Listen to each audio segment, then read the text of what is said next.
Hey guys, I'm Shawn Cheek of webpianoteacher.com. How you doing? Man, 17 years and counting of doing online lessons. Guys, you've been great. You've been wonderful. I so appreciate you guys. Today we're doing an awesome arrangement here.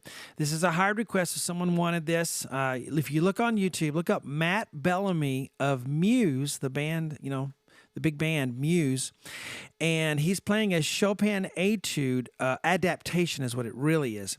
Okay, so look that up on YouTube and you can hear as he's kind of just playing and showing off a little bit. It's really cool, but that's what it is Matt Bellamy piano solo Chopin etude, Ocean Etude. You should be able to find it. Anyway, it's really cool, and it's an adaptation from a Chopin etude. It's not actually the Chopin etude, but an adaptation from it that is really cool and actually easier to play, but it sounds really flashy still. I'm going to try some of it here. Let's see. I might need to take a couple of shots, but let's do it.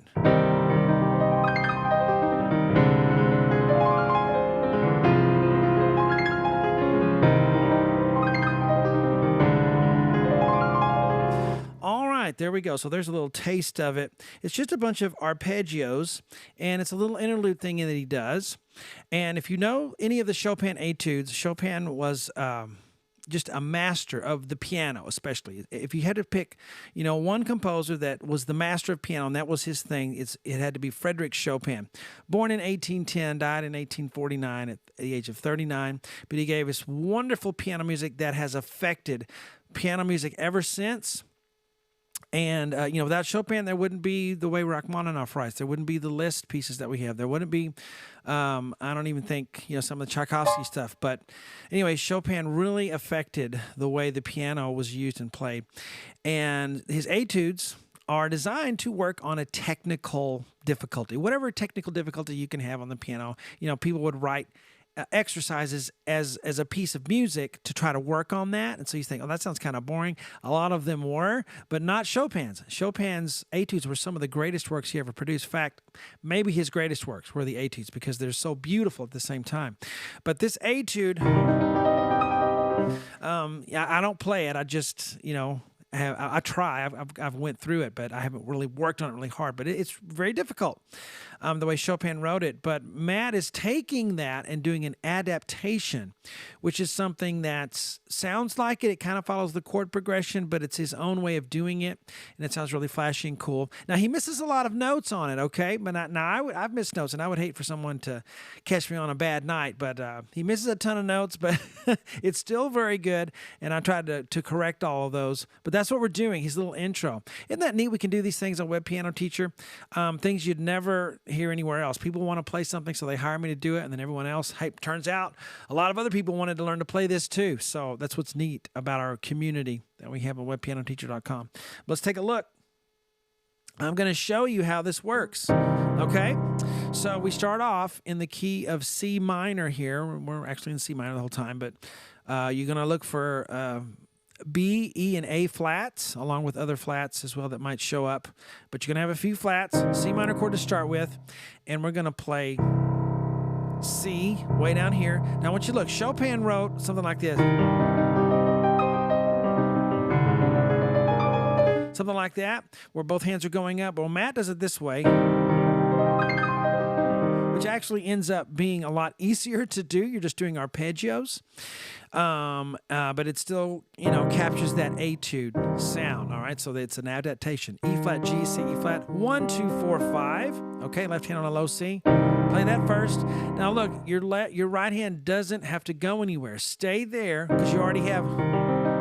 And as you play that, so I like to give you guys technical things or musical advice that's going to help you as a musician, not just this piece. As you play this, your wrist needs to have a circular motion. And that's why I put this camera in here, because I want you guys to be able to see this sometimes when I see how my elbow comes out. That's how I get the little circle here as I'm going from thumb to pinky. It's a little motion that you're going to do every time you have notes moving from the thumb upward, okay? That elbow comes out. You ever watch someone playing the piano and they're doing arpeggios? It looks like their elbow is just doing this. That's because it needs to do that to be able to play it effectively. So don't restrict that motion. Let your arm do that. Let your elbow come out. A little bit of a circle. E flat, G, C. I'm already there. And my left hand's already going to be coming over the top, and then I'm going to do G, C, E flat, G.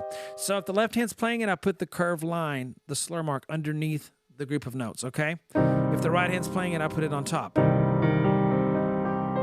G, C, E flat, G. And I get my hand in position, hovering over the keys before I start. See, I'm already there. I don't want to figure out one note at a time. G, O, C, O, E flat. Oh, there's a G. No. All four at once. Good way to practice that is to go block it. Now the right hand's going to come out from underneath and then do C, E flat, G, C. All right? So what we're actually going to do is a lot less complicated than this looks. Okay? So I'm done because all I got to do is come back down the same way I came up. I just come down. And then right hand comes on top for E flat, C, G, E flat, which is where we started. Watch. That's how I practice it. And if you look at my elbows and stuff, my elbow, the left hand elbow is coming out too as I do these. Let that motion happen. Don't restrict it. You have all the tools you need in the wonderful body you were divinely created with. All of these wonderful motions that our hands and joints can do. You don't need anything else. You don't need any magic potion. You can do it right now. Just let flow. Let the joints move. I mean, you might be the Tin Man, okay? We need a little oil in your joints to let you move around. Then you do this. And I'm going to cascade. What I'm showing you in this first measure, you're going to apply to every other measure. I know it seems like I'm spending forever on the first measure, and I am, because once you get the concept down, you're going to apply it to every measure. It's going to be a different chord, same technique, same thing we're doing, same order of instruction, same routine in each one, okay? So here we go. Let me say, how do you count that? You're not really counting it. You just kind of go, Think of the ocean. You have a wave, and it reaches its crest, its peak, and then comes back down. That's what you're going to do. Like that. Roll it. And it's really just this. Hold the pedal down. Okay? All right. Now we can finally move on to the next measure. Although you may be stuck on that one measure for a couple of days, and that's okay. It's really okay. All right, here's the next one. So on some of the things I fixed kind of the way Matt was playing it and made it a little better, I think, and fixed any notes he missed. But he misses a ton of notes when he's doing it. All right, D, A flat, C, D, 1, 2, 4, 5, left hand on low C. Play that. But the arrangement he wrote is wonderful.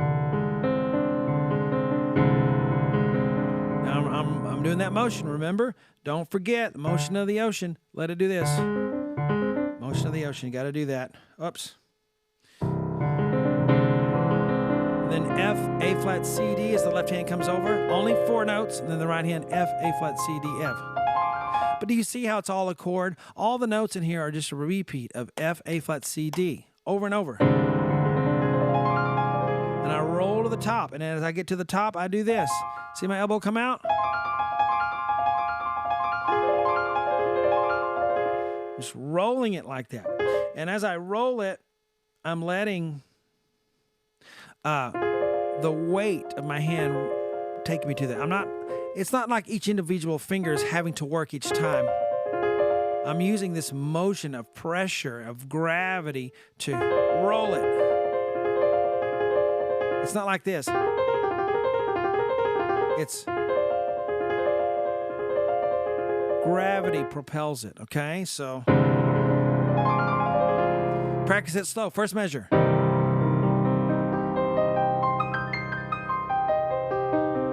Second measure.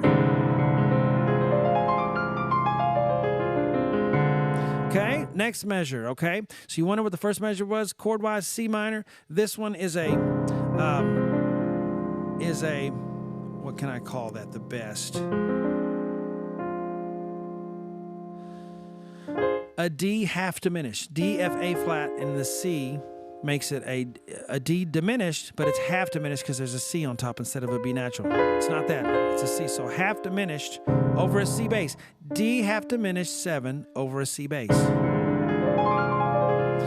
Okay, and that takes me all the way to here. All the way to there. Now we have F minor. F, A flat, C is the whole measure. Still a C bass. 4, I'm already there. A flat, C, F, A flat. Right hand, C, F, A flat, C. Come back down. And when you turn around and come down, you don't play the top note twice, you play it once. Okay? So.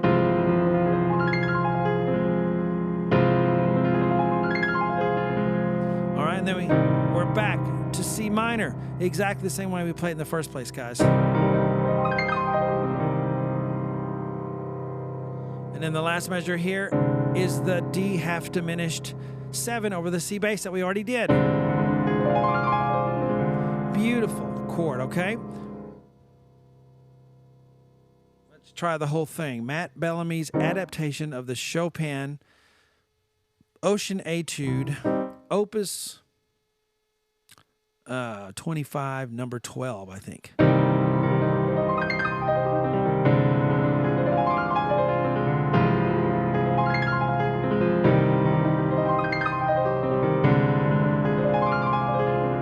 Now, I memorized that just by playing it here because there's no really way to look up and while you're doing all of that and look at the music, right? You just need to kind of memorize that. And it's not that hard once you get the places where to go. And again, it's a lot less complicated than it looks on the page, okay? So keep that in mind. We do the rest of it on webpianoteacher.com. See you on there. You can download the sheets for this. Take you step by step all the way through. Hope you guys enjoyed it.